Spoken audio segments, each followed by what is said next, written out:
বাংলাদেশের নারীদের জন্য না প্রাচ্যের নারীদের জন্য? এদের কমিশনের সদস্যদের মধ্যে সমস্যা আছে।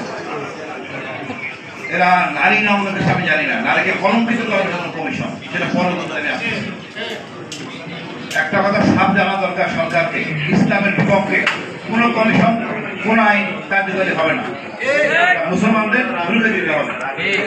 আমাদের ইসলাম কোরআন সকল ধর্মের পবিত্র গ্রন্থ থেকে উন্মুক্ত এবং উপযোগী, এখানে কোনো বিতর্কের অবকাশ নাই।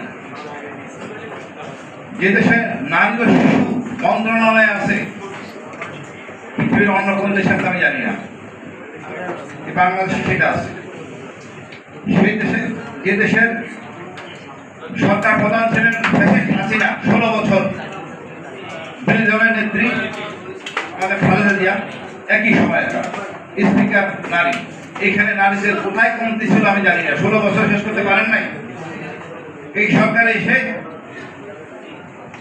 এই নারী কমিশনের জন্য এই সরকারকে বানানো হয়নি।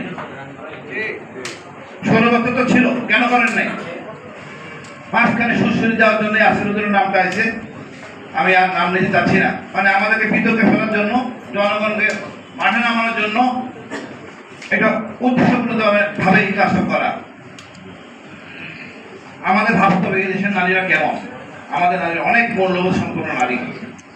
আমার পরিবার, আমার মা, আমার বউ, আমার 3 কন্যা, আমি তাদেরকে যেভাবে দেখি আমরা সবাই সেইভাবেই দেখি। যারা দেখে না তাদের এই সমস্যা, তারাই আছে এই কমিশনে। আমি আমার ব্যক্তি জীবন থেকে বলি, আমি বিদেশে ছিলাম আমার পরিবার নিয়ে, এক হোটেলে যাই, ইটালির এক হোটেলে।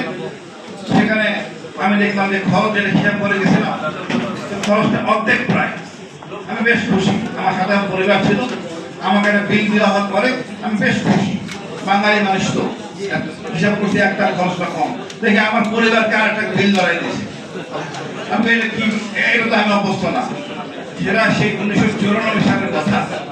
আমি তো হামা করি ঘটনা, তারা বোঝাচ্ছে আমার বউ একই রুমে ছিলাম, না তোমার বয়ফ্রেন্ড কি হয়েছে, তাকে বিয়ে করতে হবে। এবং বেশ সিরিয়াসলি আমার বউকে চাপাচাপি করতেছে।